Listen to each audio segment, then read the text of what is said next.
idea de lo que pasó. Y tenemos posturas tomadas en relación a ese pasado reciente. Por lo tanto, vamos a escuchar cuando trabajamos estos temas, que todo el mundo tiene algo para decir. La clave está en que no puedo decir cualquier cosa y usar de manera arbitraria cualquier concepto. Yo no puedo hablar de genocidio si lo que estoy calificando como tal no reúne las características necesarias para ser considerado un genocidio, o muchas veces usamos o escuchamos que se usa la palabra delitos de lesa humanidad o violación de derechos humanos, sin saber específicamente de qué cosas se están hablando. Entonces es muy importante que nosotros tengamos claridad a la hora de usar estos conceptos, ¿sí? Y entonces, particularmente creo que son 5 conceptos que sobre los cuales nosotros tenemos que tener claridad conceptual, valga la redundancia. El primero de ellos es definir de qué estamos hablando cuando hablamos de crímenes de lesa humanidad. Y cuando hablamos tanto de crímenes de lesa humanidad como cualquiera de los otros conceptos que yo voy a abordar, no son inventos de Laura Bravo, que ustedes podrían decir, bueno, Laura Bravo tiene esa perspectiva y por eso dice lo que dice, sino que para definir yo voy a recurrir a lo que los organismos internacionales han establecido. Y esto es muy importante porque no tan solo tiene que ver con que los organismos internacionales han definido determinados actos como crímenes de lesa humanidad, sino que esa legislación, esos estatutos o esas convenciones van a ser tomadas por la República Argentina e incorporadas a la Constitucional. Por lo tanto, el Estado argentino se obliga a sí mismo, ¿sí?, al reconocimiento y respeto de esta legislación. Así que eso es muy importante, claro.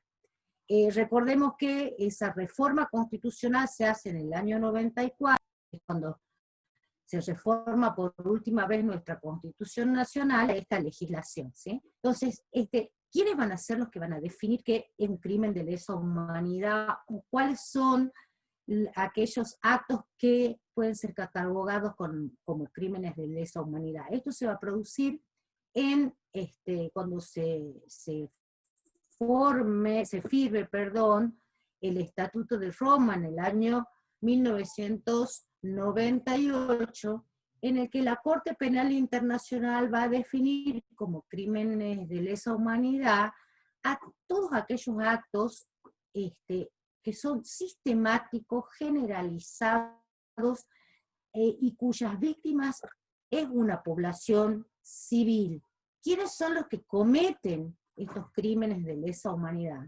Personas que forman parte del Estado, ¿sí?, o organismos que dependen de ese Estado, o grupos que tienen un poder tal que pueden imponerse al Estado. Por lo tanto, no todo entra dentro de la categoría de crimen de lesa humanidad.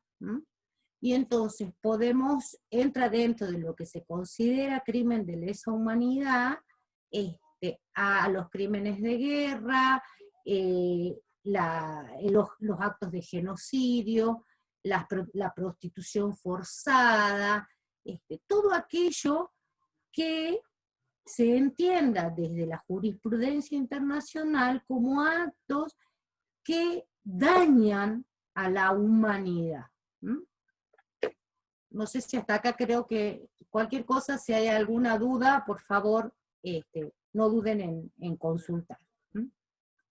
¿Qué características tienen estos crímenes de lesa humanidad? Y es que no prescriben, o sea, ¿qué quiere decir esto que no prescriben? Que puede pasar no sé, 100 años si quieren, es una exageración, pero siempre y cuando haya un perpetrador o quien ha cometido ese delito vivo y existan las pruebas para ser juzgado y condenado, se puede iniciar un juicio por esos delitos, ¿sí? Un delito común, por ejemplo, si yo robo o si yo asesino a alguien, hay un tiempo en el que la justicia puede juzgarme. Pasado ese tiempo, ese delito, si no se me juzga, ese delito prescribe y por lo tanto no se me puede ni juzgar ni condenar por ese acto. En cambio, los delitos de lesa humanidad no prescriben. Tampoco aquellas personas que son condenadas por delitos de lesa humanidad pueden ser amnistiados y tampoco pueden ser beneficiarios de ninguna forma de atenuación a sus actos. Por ejemplo, un acortamiento de pena. Por eso, los beneficios de prisión domiciliaria, por ejemplo, en casos de genocidas, no entrarían, no podrían ser otorgados. ¿Por qué? Porque justamente han sido condenados por cometer crímenes de lesa humanidad. Por lo tanto, ese beneficio de la prisión domiciliaria no les correspondería. La otra característica que tienen los crímenes de lesa humanidad es que más allá de donde se haya cometido ese crimen, ¿sí?, cualquier Estado del mundo lo puede juzgar y condenar, ¿sí? O sea, no necesariamente, es por eso que, por ejemplo, durante el periodo en que estaban en vigencia las leyes de punto final y obediencia debida en la Argentina, no se podía juzgar y condenar a los genocidas, sí podían hacerlo, por ejemplo, españoles, franceses, suecos, aquellos que o italianos, aquellos que iniciaban demandas contra genocidas argentinos porque habían victimizado a algún ciudadano o español, o italiano, o sueco, o francés, etcétera, etcétera. Y así, muchos de los genocidas argentinos fueron, fueron a juicio en otros países del mundo. Y también se crea, junto con el Estatuto de Roma, ¿sí?, se crea la Corte Penal Internacional, ¿sí? Esta Corte Penal Internacional tiene justamente como función enjuiciar y condenar crímenes de lesa humanidad, genocidios, crímenes de guerra, etcétera. Pero el tema de la Corte Penal Internacional es que no todos los países la aceptan como una jurisdicción válida. La Argentina sí la acepta, pero por ejemplo, grandes potencias como Estados Unidos no aceptan la jurisdicción de la Corte Penal Internacional para algún tipo de, para que juzgue algún delito cometido en los Estados Unidos, ¿sí? Así que, por eso yo siempre digo que es muy importante que nosotros resaltemos la importancia que tiene la República Argentina en el contexto de la lucha en pro de derechos humanos, porque la Argentina le ha dado rango constitucional a toda esta legislación internacional y por lo tanto se obliga al cumplimiento de esa legislación. Y eso es muy importante, no se da en todos los países del mundo. Vamos, otro concepto importantísimo, que es una violación de derechos humanos, ¿sí? Muchas veces encontramos o escuchamos que, sobre todo en los medios de comunicación, la gente o los propios comunicadores dicen no se defienden los derechos humanos, o cuando se asalta a una persona que es víctima de un delito, inmediatamente se atribuye una violación de derechos humanos. Yo debo decir que lamento informarles, o me alegra informarles, que no todo es una violación a los derechos humanos. Que a mí me asalten, que a mí me asesinen, en un acto de, en un hecho de inseguridad, por ejemplo, como nos pasa a muchos, no es una, o no es considerado una violación a los derechos humanos. Es un delito, pero no una violación a los derechos humanos. Se vulneran mis derechos, por supuesto, mi derecho a la integridad física, mi derecho a la vida o mi derecho a la propiedad. ¿Se ven vulnerados? Sí. Es una vulneración, pero no es una violación a los derechos humanos. Para que un acto sea considerado violación a los derechos humanos, es necesario que quien cometa ese delito sea o el Estado, ¿sí? O una empresa bajo el control del Estado, ¿m? Pero siempre tiene que estar en el medio el Estado para que sea una violación a los derechos humanos. ¿Por qué? Porque el Estado cuenta con la posibilidad de la impunidad, cosa que una persona común y corriente, como yo, por ejemplo, si yo matase a alguien, yo no tengo el poder del Estado para lograr la impunidad, ¿sí? Porque quien tiene la responsabilidad de hacer que quienes cometen algún tipo de delito sean sancionados, ¿sí? Es el Estado. Por ende, cuando el Estado es el que comete el delito, puede no auto juzgarse, ¿sí? Como pasó, por ejemplo, lo que hacía que los delitos cometidos lo que hace que los delitos cometidos durante la última dictadura sean violaciones a los derechos humanos, violaciones sistemáticas a los derechos humanos, tiene que ver con que en ese momento el Estado tenía la posibilidad de la impunidad. Yo siempre recuerdo un ejemplo que solía dar, es terrible el ejemplo, pero que solía dar una compañera cuando dábamos cuando dábamos capacitaciones sobre la temática, y ella decía, si a mí me viola el comisario, ¿m? ¿A dónde voy a hacer la denuncia? No puedo ir a la comisaría, porque lo más probable es que no me tomen la denuncia, ¿sí? Entonces, es por eso que los delitos de lesa humanidad, para que sean considerados como tales, tiene que estar en el medio el Estado, ¿m? Para que ese acto sea considerado un delito de lesa humanidad. ¿M? Otro concepto fundamental es el de la desaparición forzada de personas. También, ¿sí?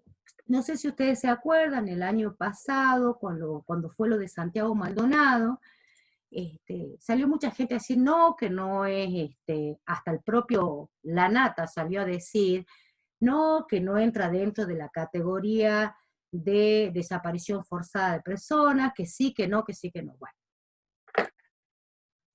yo lamentablemente debo decir que lo de Santiago Maldonado sí fue una desaparición forzada de personas. ¿Por qué? Porque justamente, y por eso también es un delito de lesa humanidad, porque quienes cometieron el delito, o quienes tuvieron algún tipo de responsabilidad en la muerte de Santiago Maldonado, haya muerto ahogado o en la forma que haya muerto, ¿sí?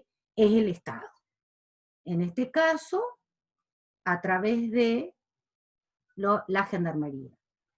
Tomemos como ejemplo el caso de este muchacho de acá, de cerca de Simoca, en este momento no me voy a acordar el nombre, que fue asesinado por la policía hace un poco más de una semana. Sí, estamos hablando también de una desaparición forzada de personas. Espinosa, exactamente. Estamos hablando de una desaparición forzada de personas seguida de muerte, ¿sí? Porque quienes cometieron el delito fueron miembros del Estado, quienes que trabajan para el Estado, que tienen el poder del Estado, como es la policía. En que es muy importante que a la hora de definir si estamos frente a una desaparición forzada de personas, así como en el caso de los delitos de lesa humanidad hemos recurrido al Estatuto de Roma, en este caso vamos a recurrir al Tratado Internacional de la Convención Interamericana sobre la Desaparición Forzada de Personas, ¿sí? Más conocido como el Tratado de Belén do Pará, que se firma y al que Argentina adhiere y además lo incorpora a su Carta Constitucional, y que es muy importante en este sentido, ¿sí? También acá, no está, además de que la persona desaparece, está la responsabilidad del Estado, en que de no llevar adelante las medidas necesarias para informar sobre el paradero de esa persona, para que esas personas para que los responsables sean juzgados y condenados, por ejemplo, durante la dictadura, cuando desaparecía alguien, automáticamente los abogados habeas corpus. Muchos de esos habeas corpus, o se intentaba presentar, muchos de esos habeas corpus no eran recibidos por la justicia. Entonces ahí vemos no tan solo la responsabilidad en la desaparición de esa persona, porque quienes la desaparecían no es que se fumaba en el aire, sino que era secuestrada por las fuerzas de seguridad, por el ejército, por la policía, por la gendarmería, por prefectura, etcétera, sino que además el Poder Judicial no cumplía con su función de garantizar, ¿sí? Primero los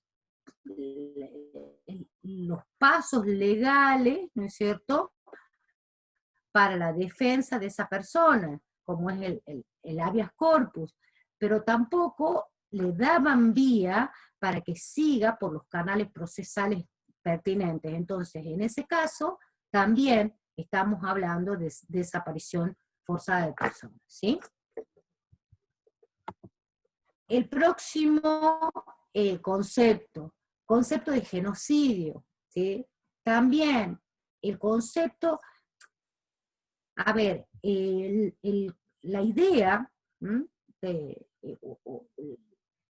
sí, la idea de genocidio o poder definir determinados actos como tales, se produce a partir de la Shoah, del Holocausto, cuando Lemkin, que era un polaco judío, elabora un concepto donde lo que él va a tratar de hacer es definir de algún modo qué era esto que estaba pasando, o qué es lo que había pasado en Europa durante la Segunda Guerra Mundial.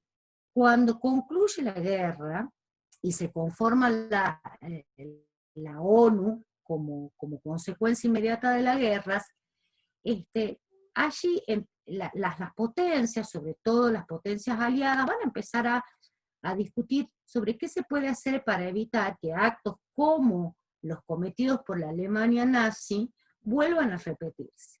Y es así que en una convención se define lo que es el genocidio y se elabora toda una serie de normativa para la sanción y prevención del genocidio. Entonces, esta normativa, esta convención, lo primero que hace es definir qué es un genocidio. Y lo define diciendo que se entiende por genocidio cualquiera de los actos mencionados a continuación, perpetrados con la intención de destruir a un grupo religioso. Y vamos por algunos puntos que me parece que es fundamental que los aclaremos. lo que define un genocidio no es el número, ¿sí? Muchas veces creemos que que solamente es genocidio si la cantidad de víctimas es cuando hablamos de millones de víctimas o de cientos de miles de víctimas. Bueno, eso es muy importante que tengamos en claro, lo que define un genocidio no es la intencionalidad, perdón, no es el número, lo que lo define es la intencionalidad. Realmente que haya una intención, ¿sí? Y para eso se planifique y se lleve adelante esa planificación en forma sistemática con el objetivo, ¿sí?, de destruir, de aniquilar a un grupo. Las razones pueden ser por la nacionalidad del grupo, de acuerdo a lo que dice la convención, por el origen étnico del grupo. Y acá vale las próximas aclaraciones. Lo primero, siempre digo, el término de racial. Lo que nos tiene que quedar claro es que cuando se elabora la definición allá por el año 1948, existía la idea o la creencia de que había razas. Hoy nosotros sabemos que las razas no existen, que la especie humana es una sola, que hay variaciones lógicamente, y hay diferencias, unos tendrán los ojos claros, otros tenemos los ojos más oscuros, o el pelo más claro, el pelo más oscuro. Las físicas tienen que ver con los procesos de adaptación que hizo la humanidad a lo largo de millones de años, hasta convertirse en lo que es hoy. Si nosotros nos hiciesen, siempre digo, un ADN a todos, veríamos que todos somos idénticos en un 99,9999%. O sea que hoy sería como anacrónico la idea de lo racial. Y lo otro es que, y eso es lo que genera controversias en el caso de Argentina, y es que para algunos, y por eso también en algunos casos la justicia argentina sí, o genocidas por genocidio, y en otros casos no. Y es porque justamente como no habla de cuestiones políticas a la hora del concepto, ¿sí?, para algunos el caso argentino no entraría dentro de lo que se considera un genocidio. Sí sería un delito de lesa humanidad, la desaparición forzada de personas también entra dentro de lo que sería un delito de lesa humanidad, pero no, para algunos no entra dentro de la categoría de genocidio. Por ahí utilizan otros términos como politicidio, por ejemplo.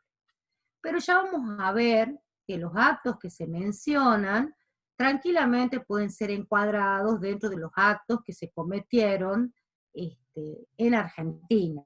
Por lo tanto, si lo analizamos, o por lo menos desde mi perspectiva, y creo que desde la perspectiva del equipo de educación de la Escuelita de Fama, ya consideramos que estamos, en el caso de Argentina, estamos frente a actos genocidas.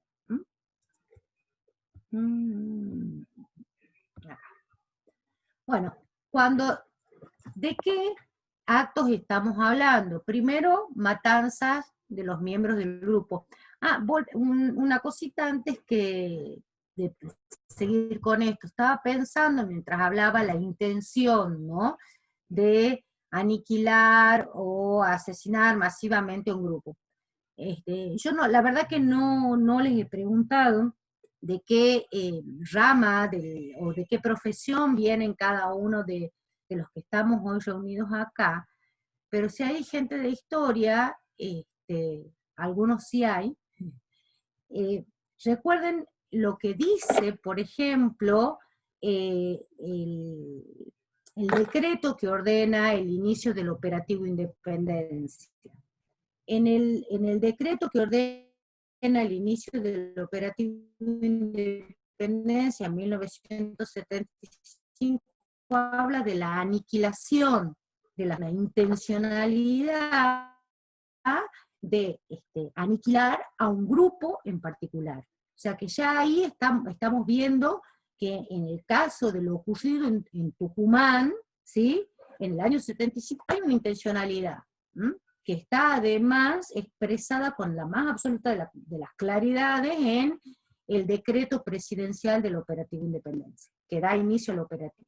Se vuelve acá matanzas de los miembros del grupo, bueno, eso es como evidente, les diría, pero también entra dentro de lo que se considera actos de genocidio, las lesiones graves a la integridad Se llama, físico-mental de a mí me la ha dicho que era persona. Sí.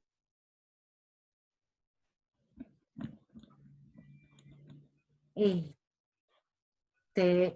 La lesión grave a la integridad física y mental de los miembros del grupo, les decía, no solamente si las personas son asesinadas, si son torturadas, por ejemplo, la tortura es también un delito de lesa humanidad. ¿Mm? ¿Por qué? Porque se está causando, ¿no es cierto?, una lesión a la integridad física de esa persona. También el sometimiento a condiciones de existencia, ¿no es cierto?, que a futuro puedan traer la muerte o el debilitamiento físico de la persona. O sea, si yo someto a un grupo de personas a la falta de alimentos, a la falta de agua, a frío extremo, etcétera, etcétera, también, ¿no es cierto?, entra dentro de lo que se considera actos genocidas. Medidas destinadas a impedir nacimientos dentro del grupo. Por el momento, lo digo así porque no es seguro, por el momento, yo la verdad desconozco que haya habido casos en donde exprofeso se haya decidido que las mujeres secuestradas en los centros clandestinos de detención hayan sido obligadas a la no reproducción. Pero por el momento digo porque estos temas permanentemente estamos avanzando y las investigaciones van descubriendo nuevas vertientes. Y el último, que es el traslado por fuerza de niños del grupo a otro grupo, esto es ni más ni menos que la apropiación de menores por parte de los genocidas durante la última dictadura cívico-militar en la Argentina. No es ni más ni menos que eso. O sea que ustedes podrán ver que, salvo el ítem D, todos los demás responden, ¿no es cierto?, a las características que se daban en el contexto del terrorismo de Estado en la Argentina. Y acá vamos al último concepto importante, que es el terrorismo de Estado. Eso también. La gente, normalmente se suele rápidamente hablar de terrorismo de Estado, y yo puedo decir el Estado es más o menos democrático, pero no todo el tiempo puedo hablar o no siempre puedo atribuirle o definirlo como terrorismo de Estado al accionar de un Estado, ¿sí? El terrorismo de Estado es una forma más de ejercicio de la violencia política que está aplicada por el Estado y que tiene el objetivo, como la palabra lo indica, de el control a partir del terror. El Estado, en un contexto de terrorismo de Estado, el Estado se convierte en criminal, ¿sí? Principal, la defensa de los derechos de los ciudadanos, garantizar los derechos de los ciudadanos. Entonces, si esa es la principal función del Estado, se imaginan que el Estado atente contra esos derechos, ¿sí?, realmente está violentando o vulnerando su principal función, que es la de garantizar los derechos fundamentales de las personas. Y entonces, en estos casos de terrorismo de Estado, lo que hace el Estado es poner al servicio de esa violación sistemática de los derechos humanos todo el aparato estatal. Entonces, si ustedes lo ven o toman los elementos del terrorismo de Estado durante la última dictadura, ustedes van a ver que el Estado terrorista va a usar la policía, el poder judicial, ¿sí? Y todos los instrumentos que tiene en sus manos para ejercer esa violencia estatal. Ahora bien, ¿de qué manera el terrorismo de Estado va a aplicar esa violencia que es absolutamente ilegal? A través, en el caso nuestro, del sistema de detención y desaparición forzada de personas. Este sistema de detención y desaparición forzada de personas, miren, siempre que lo digo, antes de continuar, y siempre digo que lo voy a corregir y me olvido, pero está bueno que lo pueda decir y corregirme acá en el camino. Una vez, una sobreviviente, ¿sí?, de la escuelita de Famaillá, había un grupo de estudiantes y ella estaba ahí acompañándonos, y ella me dijo, nosotros no estábamos detenidos, ¿no? Nosotros estábamos secuestrados. Porque cuando nosotros usamos la palabra detención automáticamente nos remite a una cierta situación de legalidad, a un contexto de legalidad. Y lo que les parece que su situación era absolutamente ilegal. Entonces, ahí donde dice detención, debería decir secuestro,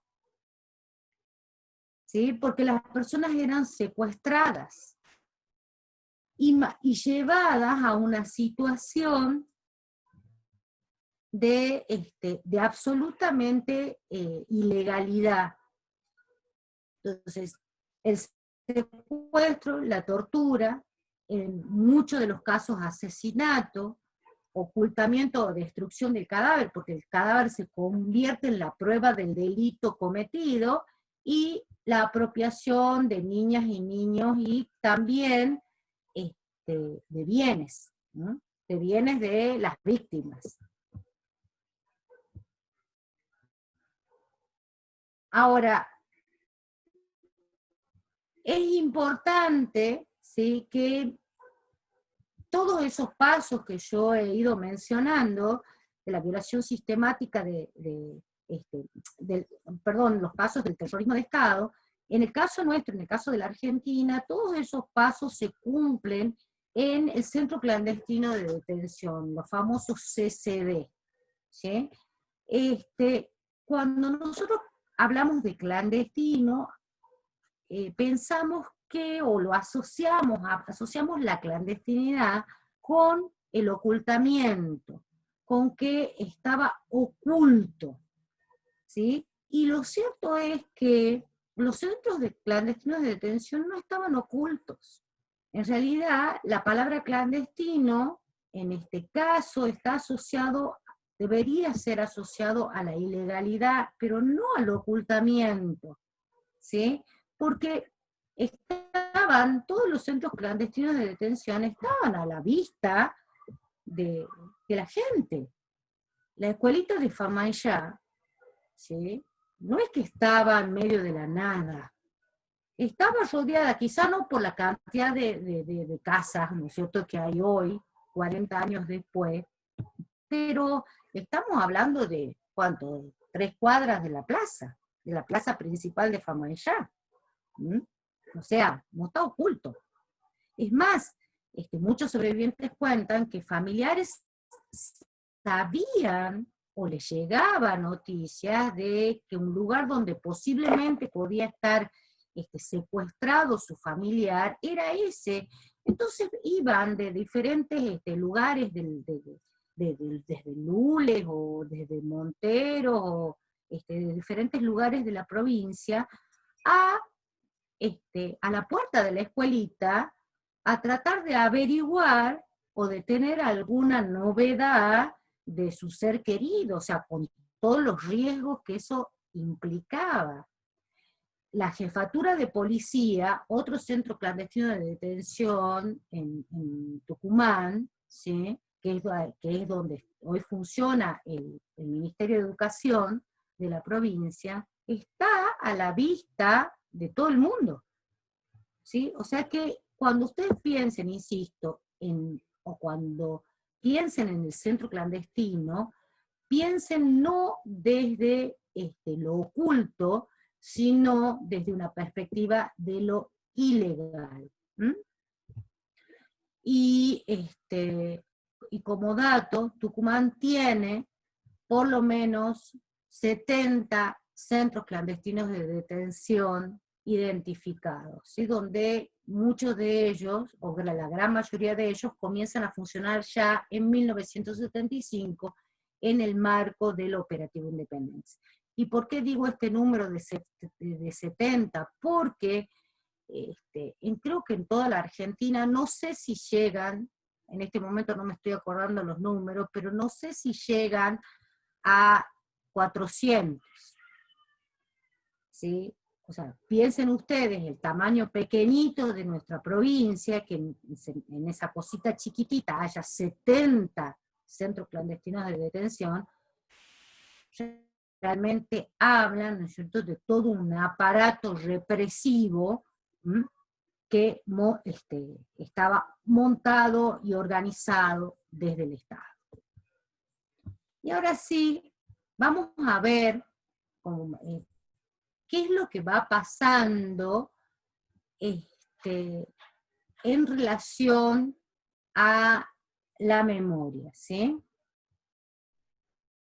Nosotros hoy tenemos una gran variedad de relatos que nos dicen qué pasó, por qué pasó, quiénes eran las víctimas, quiénes eran los perpetradores o victimarios, quiénes los cómplices. No solamente relatos, sino que son investigaciones históricas, pero también va a ser la justicia quien va a establecer las diferentes responsabilidades, ¿sí? Si hoy nosotros podemos decir fulano de tal es genocida o fue genocida, lo hacemos a partir de lo que, gracias a los juicios que se han llevado adelante, la justicia ha podido establecer, comprobado, demostrado la responsabilidad de esas personas. Pero aún así, al día de hoy hay quienes, ¿no es cierto?, aun cuando nosotros tengamos claridad de qué es lo que pasó, por qué pasó, quiénes eran las víctimas, quiénes son los victimarios y los cómplices, todavía hay quienes cuestionan o niegan que esos hechos hayan ocurrido. Y entonces, lo que nosotros vamos a ver es que en relación a la memoria ha ido pasando por diferentes etapas. La primera etapa, ¿sí?, es la etapa de la teoría de los dos demonios, o por lo menos le vamos a poner ese nombre, la etapa de la teoría de los dos demonios, que tendría que ver con el momento en que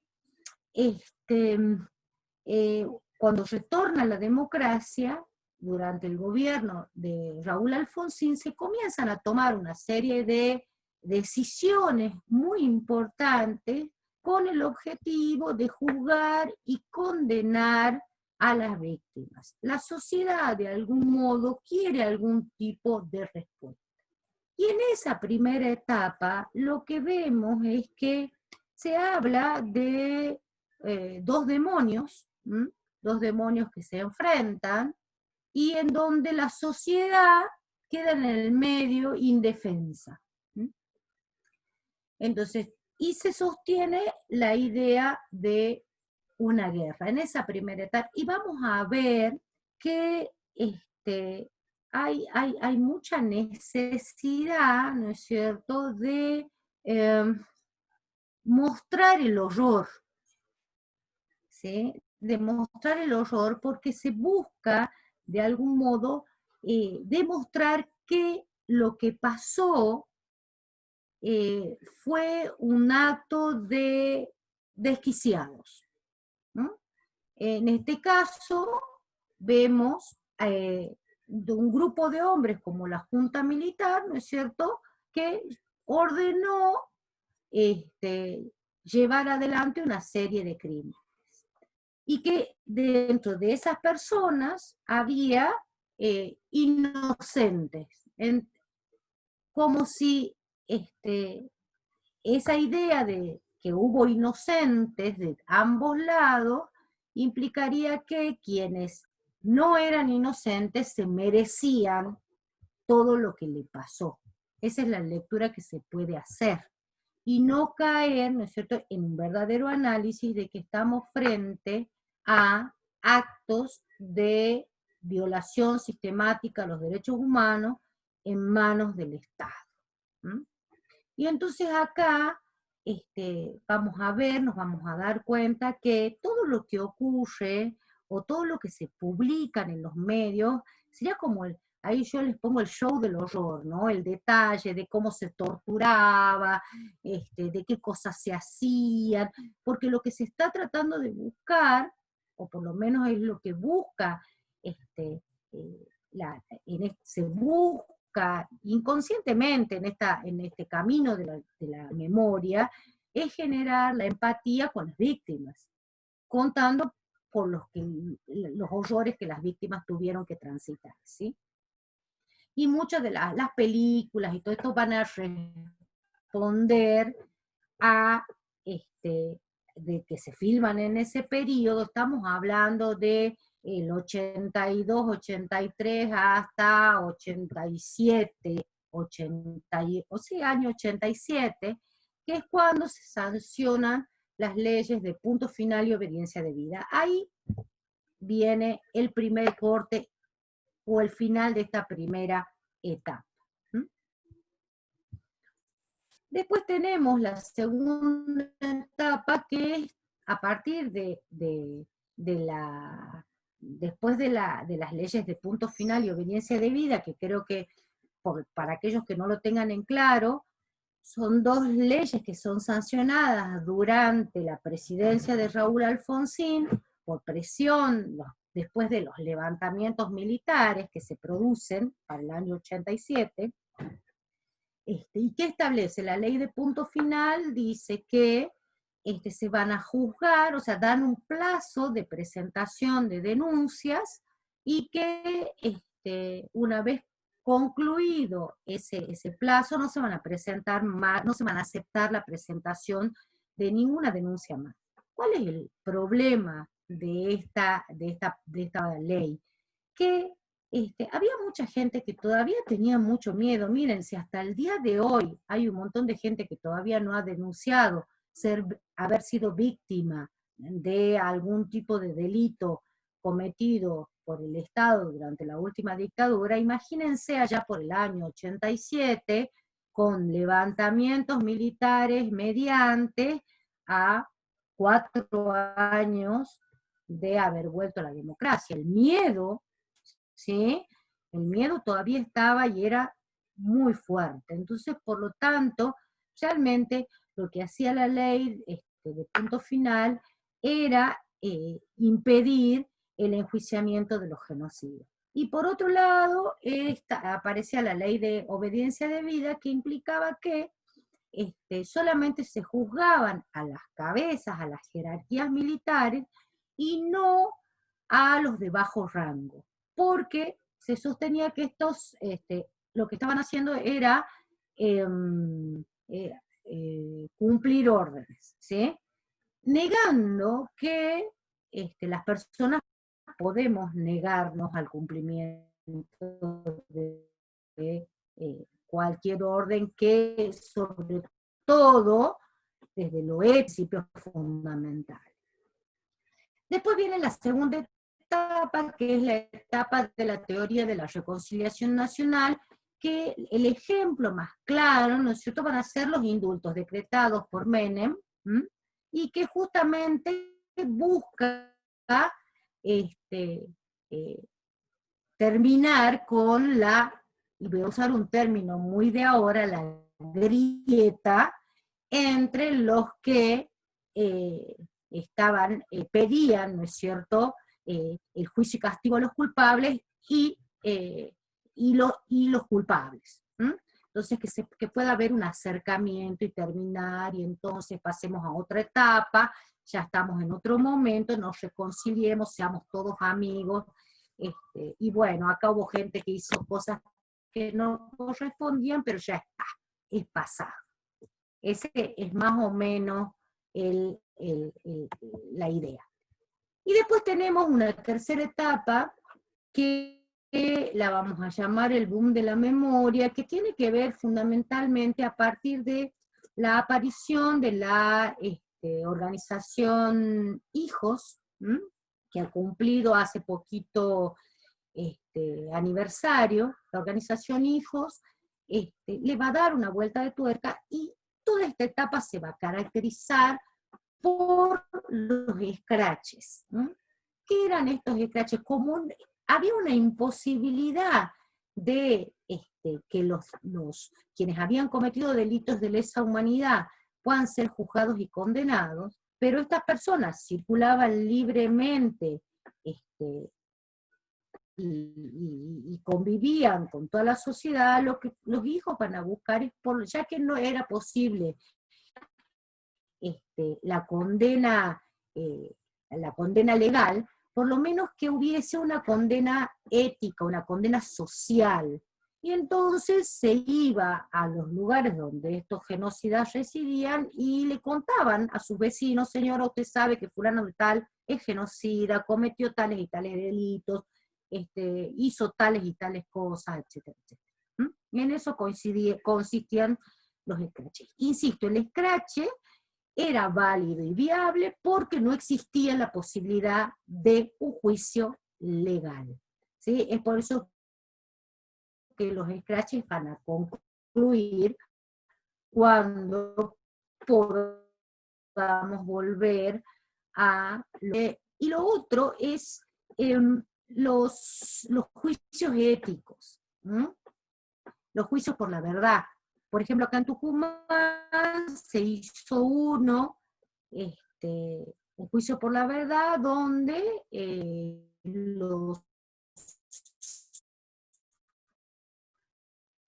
los sobrevivientes, las víctimas, iban y daban su testimonio y contaban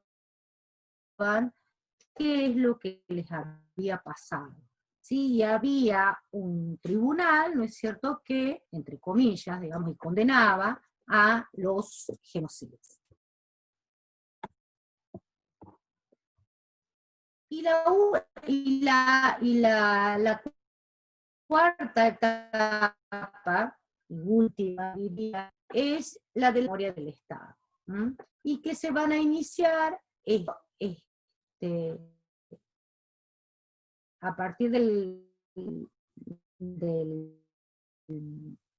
la presidencia de Néstor Kirchner, se anulen las leyes de punto final y obediencia debida y se reinicien los juicios. Pero no tan solo se produce esto, sino que además se va a iniciar todo lo que es la recuperación de aquellos lugares donde, de los espacios, de los sitios de memoria en realidad, como el caso de la política de Camayas. Estamos hablando del 2005, desde el 2005 en adelante. Y donde además vamos a ver que se van a empezar, por ejemplo, cuando se van a cumplir los 30 años, creo, del golpe, los 30 años del golpe, los 30 años del golpe, se crea una red de memoria, la Red Federal de Memoria, y se empiezan a preparar todos los actos para lo que iba a ser las acciones por los 30 años del golpe de Estado. Se va a crear el Programa Nacional de Educación y Memoria, ¿sí? Y además se va a incluir en la Ley Nacional de Educación como obligatoria las temáticas de memoria que debían ser enseñadas en forma transversal, ¿sí? O sea, todos los docentes estamos obligados a la enseñanza de estos temas. Y además la sanción de las leyes que protegen a los sitios y espacios de memoria. Y miren, yo diría que los 4 últimos años anteriores hemos tenido como, desde mi perspectiva,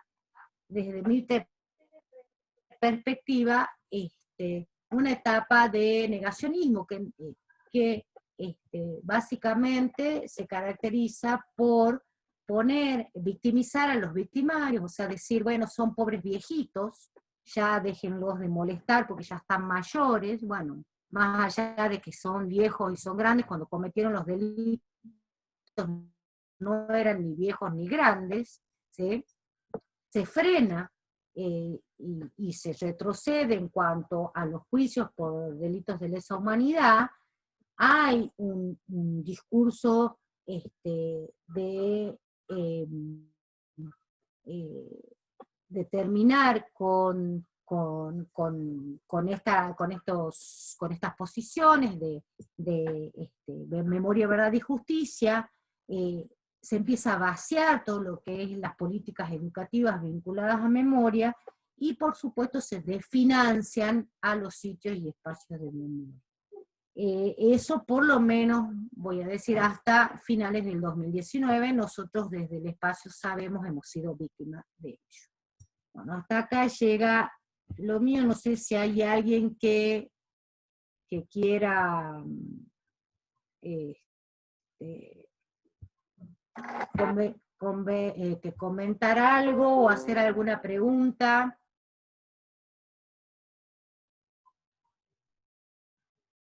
¿Ah? ¿Gaby?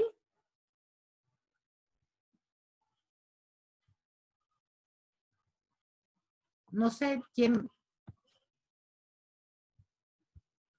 Habilita. Hola.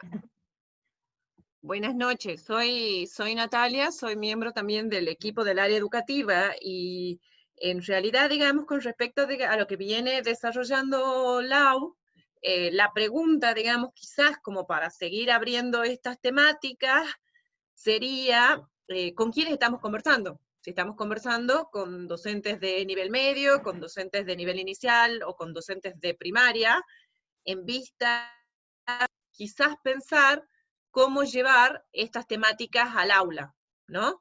Hay justo el mes de junio, tiene 2 fechas importantes, estoy pensando en Malvinas, y estoy pensando también en el Día del Periodista, en donde uno puede trabajar precisamente la figura o qué pasó con el periodismo, o qué pasa con el periodismo en democracia y durante el terrorismo de Estado. Pero bueno, abro la conversación a las preguntas que pueda tener el resto, en vistas, digamos, como a sumar los aportes en esa dirección, ¿no? No sé con quiénes estamos conversando, si todo el mundo sabe, ¿verdad?, cómo habilitar los micrófonos para ir por turnos, digamos, pensando juntos en conversación, cómo llevar esto a las distintas aulas, ¿no?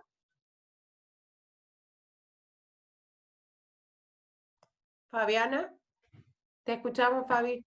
Bueno, no, yo soy profesora de historia y de formación ética en la secundaria del nivel medio, y bueno, ahora estoy trabajando en el ministerio, así que muchas de las materias que a mí me gustaban dar, por ejemplo, formación ética en 5º año o en 6º, no las puedo dar. Entonces, la verdad, me siento así como tironeada en la decisión que he tomado de ir a trabajar al ministerio y abandonar a mis alumnos. Siento que los abandono.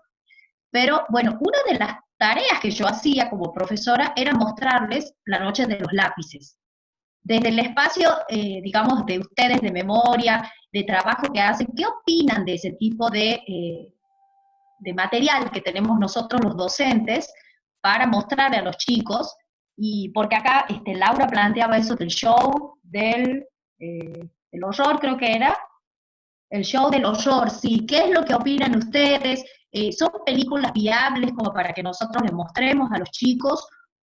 Por supuesto que hay nuevas películas, pero bueno, nosotros nos manejábamos con lo que uno tenía más al alcance. Entonces me gustaría saber cuál es su opinión con respecto a eso.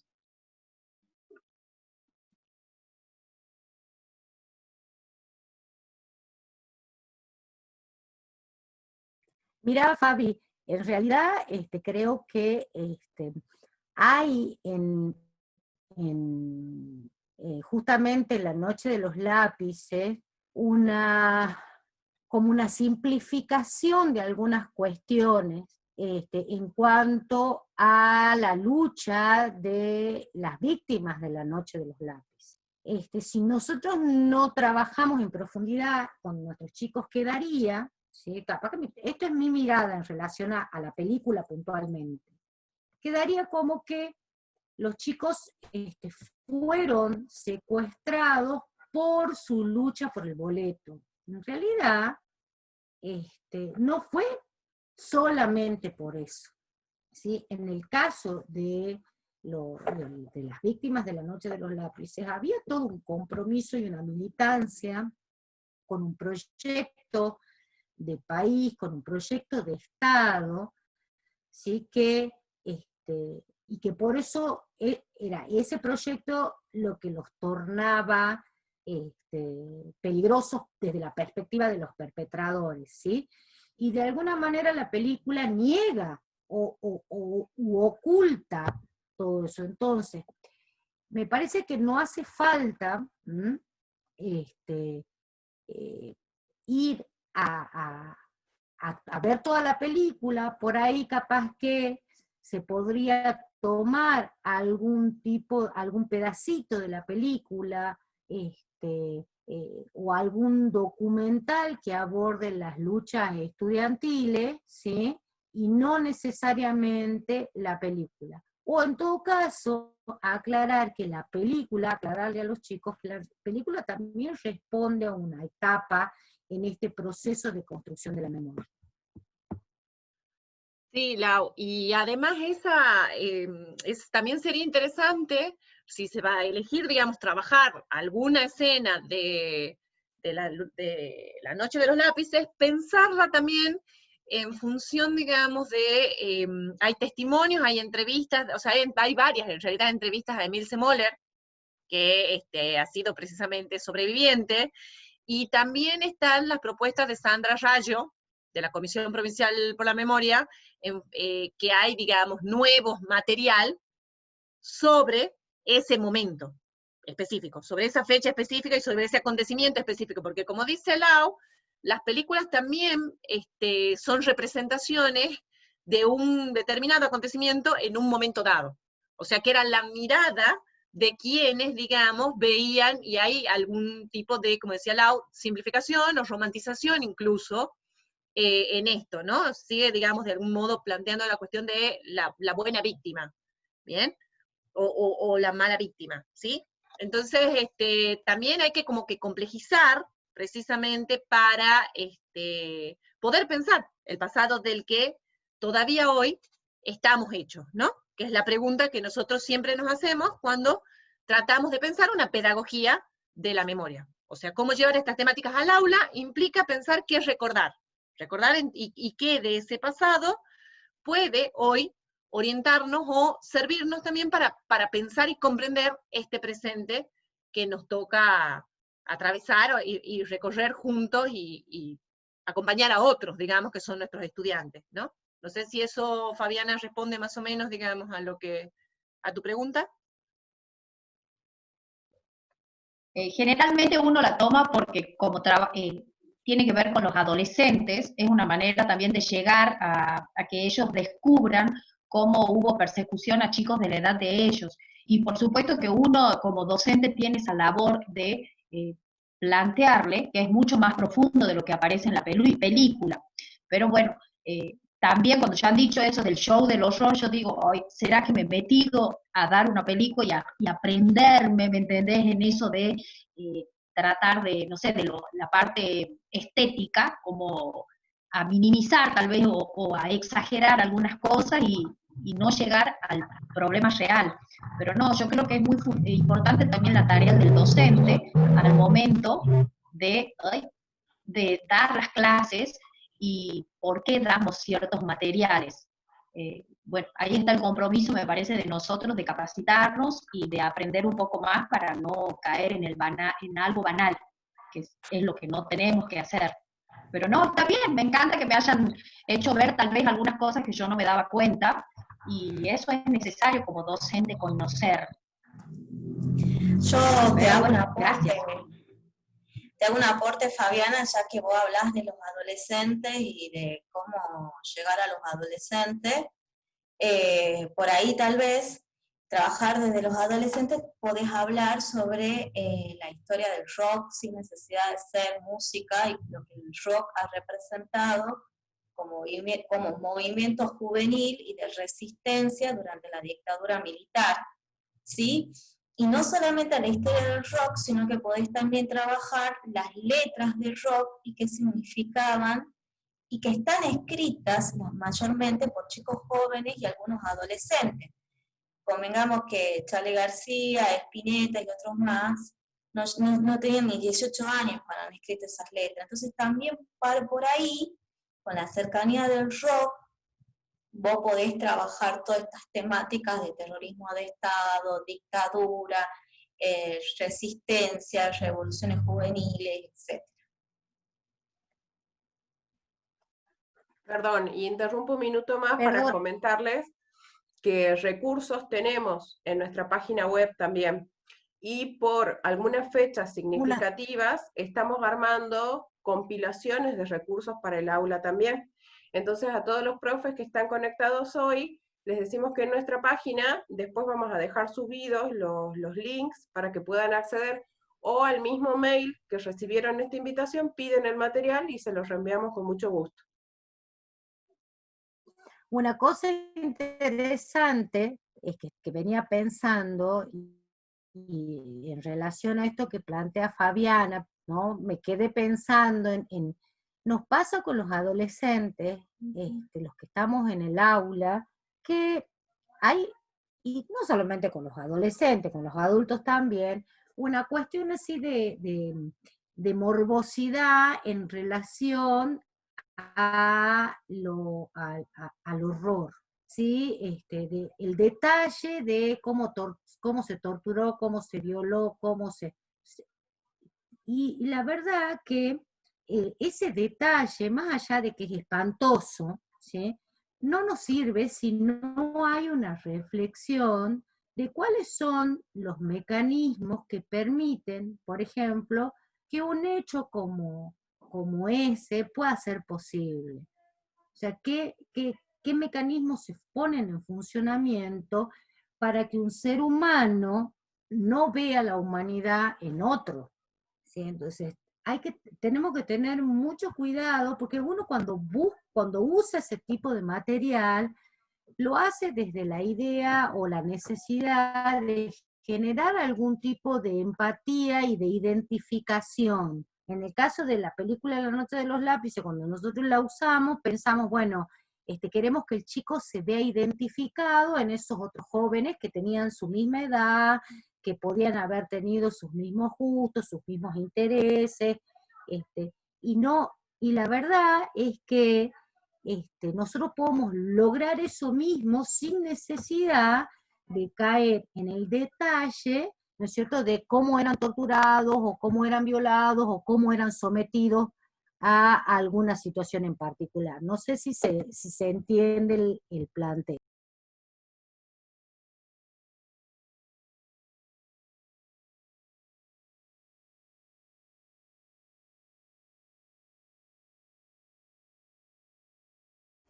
¿Alguna otra pregunta más?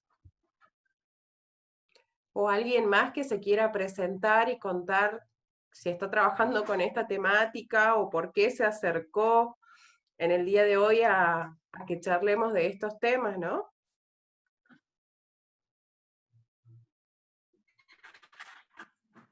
¿Y qué otras temáticas les gustaría sumar, quizás para futuros conversatorios?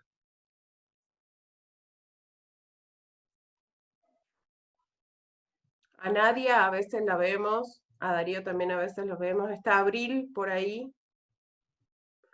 Abril está trabajando en una tesis, eso nos chusmeó. Hola, buenas noches. ¿Se me escucha? ¿Se te escucha? Tenía problemas técnicos, perdón. Hola, gracias por el espacio. Bueno, dice María, pero sí, me llamo Abril. Y sí, estoy con la tesis, pero bueno, viendo para dónde agarro, así que por eso me sumé a los conversatorios. Y me sirve un montón como para ordenarme un poco mi cabeza, que está un poco mareada con todo, para dónde encaro, pero bueno, me sirve un montón el espacio.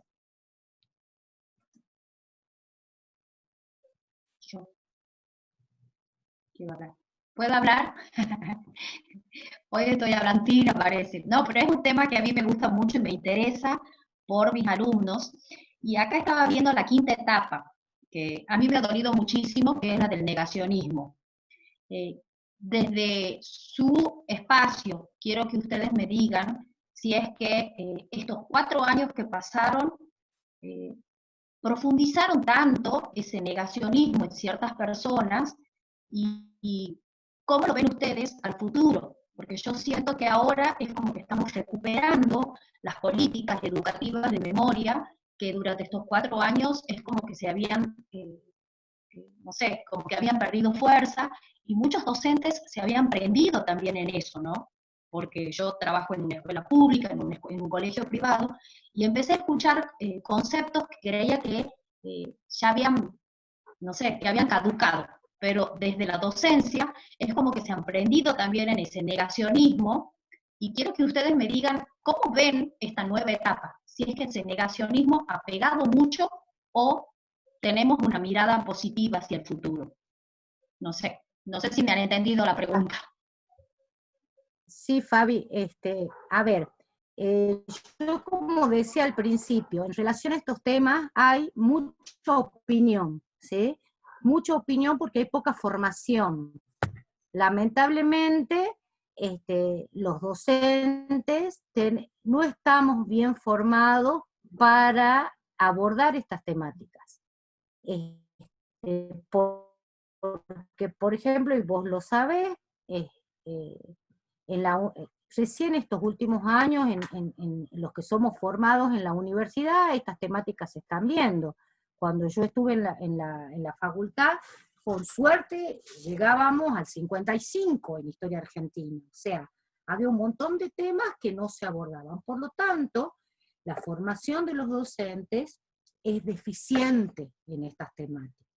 Desde la Ley Nacional de Educación y desde que se establece el tema de la memoria como política de Estado y como obligatorio de enseñanza en las aulas, y que eso, por ejemplo, cuando se establece que el 24 de marzo iba a ser un feriado inamovible, etcétera, etcétera, como Día de la Memoria y la Verdad y la Justicia, eso ha hecho que necesariamente la docencia se vea obligada a formarse. Lo que pasa es que la formación, y eso lo sabemos, en educación lleva un tiempo importante. Por lo tanto, todavía aún seguimos teniendo docentes que no tienen una formación plena en la temática, se manejan con muchos prejuicios y con el contenido que se debería abordar en las aulas, y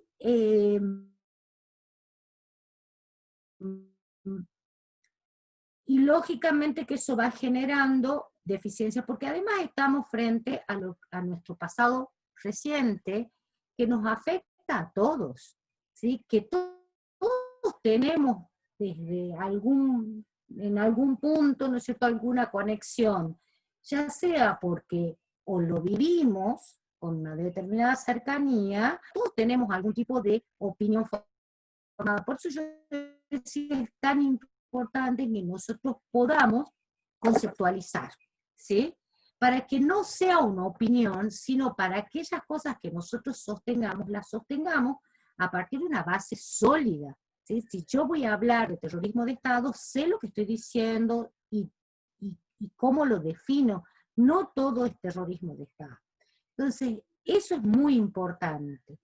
Lo que sí ha pasado es que justamente frente a la deficiencia en la formación del docente y de esto que hay tanta opinión y donde tenemos medios, una fuerte presencia de los medios de comunicación y cómo los medios de comunicación construyen opinión, determinados discursos como es el negacionismo, ¿no es cierto?, van a empezar durante los 4 años anteriores a tener un peso y una presencia en los medios. Lo que antes era políticamente incorrecto, como decir que esto fue una guerra, o frases por el estilo, ¿no es cierto?, o discursos por el estilo, a partir del gobierno anterior va a estar legitimado por la postura del propio gobierno. Se vamos a encontrar funcionarios estatales sosteniendo ese tipo de discurso, lo que va a darle una cierta legitimidad. Yo creo que siempre vamos a tener quienes sostengan ese tipo de discurso. Lo importante es que nosotros tengamos en claro los conceptos y de esa manera, con conceptos claros, nosotros podemos plantear una posición mucho más firme, mucho más sólida frente al negacionismo. Si no quiere decir que solamente las políticas de Estado garanticen que no hayan discursos por el estilo. Lamentablemente siempre va a haber quienes nieguen este tipo de cosas, pero si hay una política por parte del Estado y por los agentes estatales, como somos los docentes, que muestren con seriedad y con sustento conceptual claro, repetir ese tipo de discursos negacionistas. Sí, esto que dice Laura es fundamental, ¿no? O sea, sin el Estado no alcanza, con el Estado tampoco. El negacionismo existió siempre, con respecto, digamos, a muchísimos acontecimientos y seguirán sosteniéndose prácticas y discursos que nieguen lo que ha pasado, ¿no? Yo, por ejemplo, a nivel anecdótico, pero como para decir esto para simplemente, digamos, sostener esto, como con un ejemplo, con el Estado no alcanza, sin el Estado tampoco, escuchaba que estos medios hegemónicos que se encargaron justamente de sostener la gestión anterior, lo nombraban al presidente actual, lo nombraban a Alberto Fernández, como estamos en una dictadura. En torno, digamos, a una frase, ¿no? Son discursos de medios hegemónicos que van a reforzar o van a reactualizar ese negacionismo. Era con respecto, Lau, a una frase puntual que dijo Alberto Fernández cuando le preguntaron sobre el tema de la angustia que genera la situación en la que nos encontramos hoy. Entonces, con estos, digamos, decían que Alberto Fernández era un dictador porque se metía con la angustia de las personas. Y él estaba respondiendo a determinados enunciatarios, ¿sí?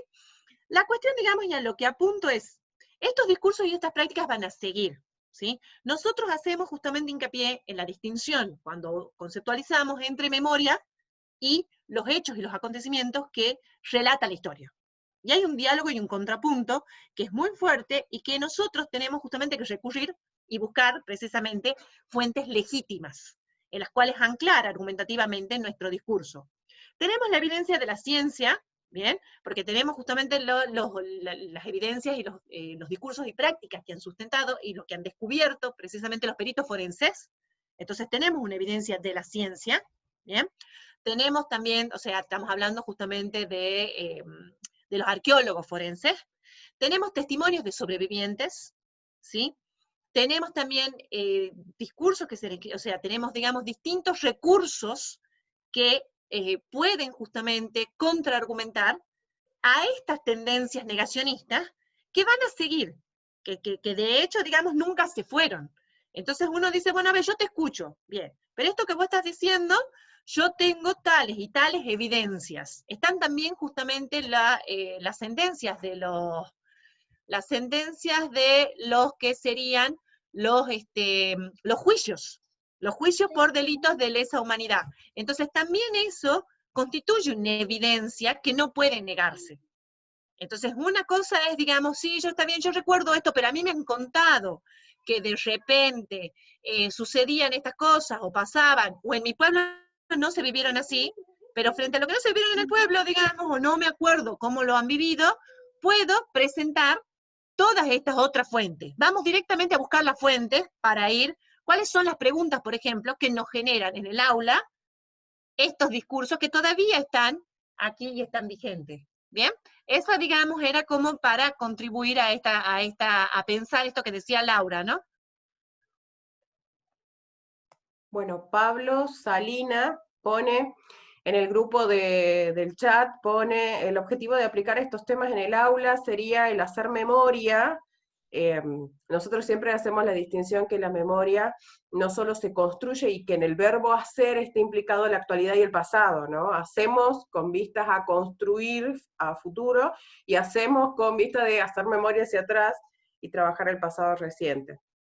Y dice, el ejercicio de hacer memoria para reflexionar y para reforzar la consigna del nunca más, que bastante mal usada en muchos casos también, ¿no? Y hay otra cosa, Pablo, esto es muy importante, la enseñanza de estos temas, porque desde mi perspectiva esto nos permite pensarnos cotidianamente en nuestro hacer hacia el otro. Porque yo ahora no lo he abordado, pero los procesos genocidas no se dan de un día para otro.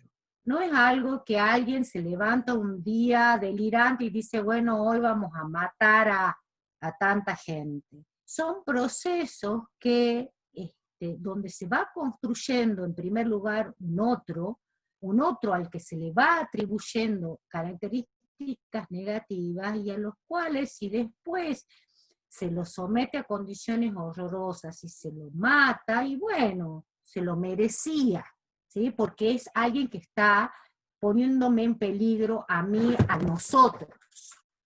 Entonces, el hecho de poder conocer y abordar estas temáticas nos permite eso, que nosotros podamos analizar qué hacemos con el otro. Y miren, y esto de la construcción del otro no es algo del pasado, es algo de nuestro presente constante. Pensemos en el año pasado, cuando a Facundo, al chiquito es asesinado por la policía acá en Tucumán, ¿sí? Y si leíamos las opiniones de los foristas de la Gaceta, todos decían se lo merecía, porque era esto, porque era aquello, porque ya estaba por el solo hecho de ser pobre, vivir en la bombilla, ya era considerado un otro peligroso para el nosotros. Si hoy yo pensaba, digo, a ver, no nos importa, ante la reacción que vemos de mucha gente, por ejemplo, los que salieron ayer a protestar en el Obelisco pidiendo el levantamiento de la cuarentena, ¿sí? ¿Con qué criterios o qué mirada había en relación, ¿sí? a los otros? O sea, ese nivel de egoísmo, de individualismo, sin importarme qué le pasa al otro, cuando mis acciones ponen en riesgo a los demás, por ejemplo.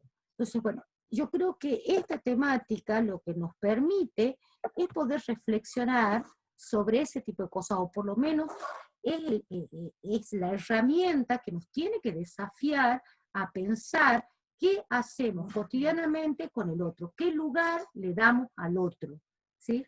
Y cuánto creemos que, cuánto vemos en el otro un ser humano igual a mí. En la medida que eso se dé, quiere decir que estamos haciendo bien las cosas. Si eso no se da, bueno, quiere decir que no estamos aprendiendo nada. Bueno, hay otros comentarios. Dice Matías Salazar, hace un poco un rural asesino en Cañuelas, el que asesinó al chico en Cañuelas de 16 años, el que estaba cazando, no sé si se acuerdan del caso, para comer, y fue atropellado y asesinado. Que cazaba para comer, bueno, y la excusa fue se lo merecía, ¿no? Cómo vamos estigmatizando al otro, y esas estigmatizaciones que depositamos en el otro, de pronto lo hacen merecedor de todo lo que le sucede. Y esto deja de escandalizar a la sociedad, y el discurso o la opinión pública que se generaliza ya no duele. Es como si de pronto como sociedad nos inmunizamos ante eso, y ya no perdemos una vida, o sea, no nos cuesta tanto aceptarlo. Y eso realmente es peligrosísimo, ¿no? Por acá, Y no a ver... se trata solamente, espera, Natachita, Sí. y no se trata solamente de que nos vamos como que ya no nos importa si esa vida vale o no, sino que realmente todo proceso genocida necesita de una deshumanización. Si no hay deshumanización por parte de la sociedad, el genocidio no ocurre. O sea, se tiene que ver al otro, ¿sí? como un cáncer, que eso también, ese es un discurso que está en los procesos genocidas, como un cáncer, como una alimaña, como un parásito, como un virus, como una bacteria, como algo que hay que aniquilar porque pone en riesgo a nosotros. Entonces es muy importante, pero muy importante que nosotros eso lo podamos analizar. Bueno, aprovecho de paso, ¿alguien más quiere hacer algún comentario o si quieren ir escribiendo? Les queremos ir comentando que el próximo jueves, o sea, jueves 4 de junio ya, vamos a tener el próximo conversatorio. Este conversatorio tiene la intención de ser un marco introductorio conceptual, de manera tal que en los siguientes tengamos claro a qué nos referimos cuando hablamos de terrorismo de Estado, por qué utilizamos el término genocidio y por qué a veces no, ¿sí? Y en función de eso podamos seguir profundizando algunos temas. Lo que sí también sabemos es que ni el conversatorio de hoy ni los próximos van a trabajar en profundidad toda la temática, porque son temáticas muy complejas que llevarían mucho tiempo de estudio. Por lo tanto, también en el mail que recibieron, que es nuestra casilla de mail, si quieren recibir, por ejemplo, alguna bibliografía, la pueden pedir. De este tema me gustó, me llamó la atención tal cosa, quiero profundizar, y se lo enviamos, ¿sí? Y por otro lado, el conversatorio de la semana que viene se va a trabajar todo lo que es pasado reciente, y Natalia puntualmente va a tratar de pensar cómo llevamos a la didáctica ese pasado reciente. ¿Cómo hacemos para trazar un eje que nos permita pensar la temática de memoria y derechos humanos llevada al aula? ¿Sí? Y bueno, si nos ponemos como exigentes, y si Natalia se lo permite, también veríamos de poner en discusión y poder plantearnos entre nosotros si es posible incluso atravesar esta temática con la temática de género.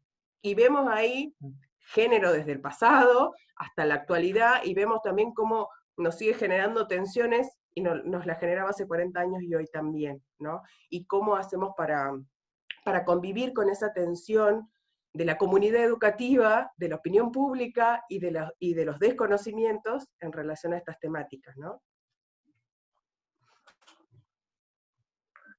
Dice Valentina, no tengo micrófono en la compu, estudio comunicación y este año elegí la práctica en Escuelita de Famaillá, en la radio.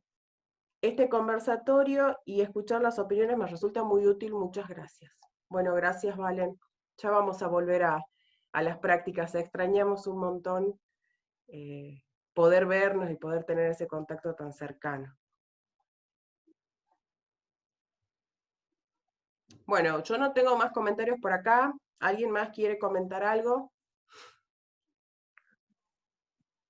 No sé, yo creo que está muy interesante rescatar, a pesar de que hubo políticas del Estado negacionistas, la gran intensa actividad que hemos tenido el año pasado, a pesar de la cantidad de visitas que hemos tenido de las escuelas y de estudiantes universitarios y de personas que venían de Italia, de España, y que pasaban por la escuelita, la visibilización que ha tenido con la escuelita, la articulación con la municipalidad.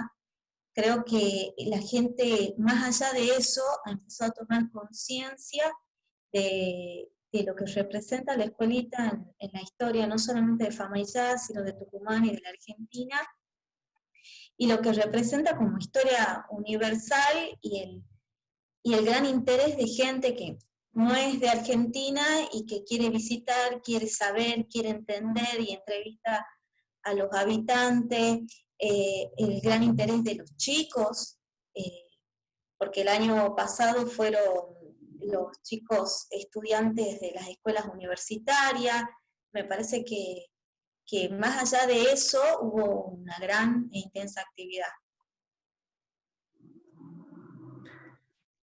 Yo solo hacer un aporte, está bueno, digamos, el poder pensar estos temas, siempre abordarlos desde un lugar que no sea ingenuo, como plantean las compañeras, porque todo el proceso de la dictadura en sí mismo, lo que ha pasado antes, lo que pasó después, la guerra de Malvinas, el neoliberalismo, etcétera, etcétera, todo eso responde a determinadas ideas, a determinadas ideologías, a determinados intereses políticos, económicos, y eso también tiene que ver con lo que pasa hoy, también tiene que ver con el negacionismo, también tiene que ver con, no sé, la marcha de ayer, también tiene que ver con la idea de, con esta naturalización que hay de la muerte del otro, esta naturalización también de la injusticia, entre comillas. Entonces, me parece que siempre que uno aborde estos temas está bueno hacerlo desde la idea de la complejidad a la que están atados y de las ideas que hay de fondo. No es que, como dijo Laura, es que un día alguien se levantó y dijo, bueno, hoy comienza la dictadura. No, hubo procesos previos y eso ha dejado huellas y ha dejado marcas que se pueden ver principalmente, creo yo, en los grandes niveles de desigualdad con los que convivimos hoy, porque ese plan económico que estaba por detrás de esta idea de los dos demonios, del trío de los dos demonios, bueno, ese plan económico, bueno, ha sido efectivo.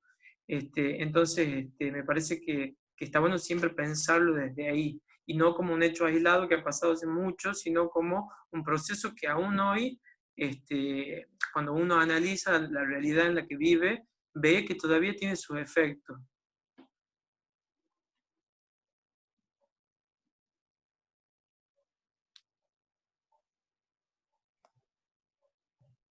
Bueno, vamos a... Tengo por acá el mensaje de Belén Roldán, dice, soy estudiante de abogacía y me interesó participar de estos temas por mi futura profesión. Y además acompaño en los juicios de lesa humanidad porque la familia de mi mamá desapareció y siento la responsabilidad de conocer más sobre lo que pasó. Bueno, esto es también como muy importante, ¿no? Porque acá tenemos estas varios lugares desde los que nos atraviesa la temática, ¿no? Y está muy bueno porque esto nos permite comprometernos desde el lugar profesional. Igual, viste que se dice que uno no se puede separar profesionalmente de cómo es como persona, ¿no? Que uno siempre es como que termina haciendo lo mismo en todos los ámbitos de su vida, pero nos parece como muy interesante, Belén, que estés hoy acá, y te cuento que hay un grupo de práctica también de estudiantes de abogacía que trabajan en escuelita, trabajan entre comillas, no los hacemos trabajar tanto, pero la cosa es que estamos pensando cómo crear marcos legislativos para poder tener, no sé, como algunas reglamentaciones de cómo funcionan los espacios de memoria, qué políticas públicas hay para sostenerlos, y para que no dependa del gobierno de turno, básicamente. Entonces, para poder construir una legislación provincial, es uno de los proyectos que tenemos en vigencia con estudiantes de abogacía, para pensar juntos desde qué lugar podemos aportar. Así que si te interesa, seguiríamos en contacto.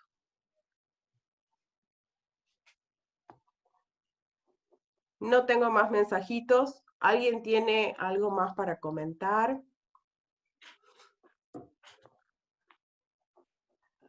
Me parece, Natacha, sí, no sé quién dice yo. Largue. Yo, ya antes de despedirme, porque ya por el horario los hijos reclaman, pero sí quería decirle a Gabriela, ¿te llamás vos? No sé, bueno, que el año pasado yo tuve la oportunidad de llevar a mis alumnos de la escuela secundaria Villa Amalia a la escuelita de Famayar, y ha sido una experiencia muy interesante, muy profunda en cuanto a las explicaciones que ustedes le han dado, y los chicos volvieron con muchos conocimientos, sí, muy impactados por el lugar, que tiene algo que, bueno, al que va, solo puede saber qué es lo que siente en ese momento cuando ustedes dan las explicaciones y comparten la clase. Les ha encantado la clase que dio la profe que nos está dirigiendo ahora, que dice espacio para la memoria, nada más ahí abajo. Habías hecho un trabajo sobre comunicación, creo que era, y a mis alumnos les encantó. Entonces, bueno, quiero decirles que es verdad, el año pasado no se cortó, y tuvo que ver mucho con ese trabajo a pulmón que lo hicieron ustedes, más los docentes que también estimulábamos este tipo de enseñanza. Y sí, una propuesta como para terminar es, si es que van a llamar a esos científicos como para que nos orienten o nos den una opinión sobre cuál es el trabajo que ellos hacen. Por ejemplo, CAMIT, creo que es el grupo que es de los médicos forenses, que hicieron el reconocimiento de muchas personas que estaban en el pozo de Vargas. Si es que ustedes los van a convocar, tal vez en alguna de estas conversaciones. Sería una propuesta que podrían traerlo, porque Natalia habló justamente de una evidencia científica. ¿Sí? Eso nada más. Pero muchas gracias por la clase que le dieron a mis alumnos el año pasado. Sí, existe, Fabi, sí estamos pensando en la convocatoria en función justamente de las necesidades y demandas de quienes participan, ¿no es cierto?, convocar a especialistas en el tema, porque nosotros podemos hablar muy puntualmente, muy chiquitito, pero no es nuestra base académica. Entonces estaría bueno que puedan hacerlo quienes realmente se han preparado y han estudiado para eso, así que sí está en los planes.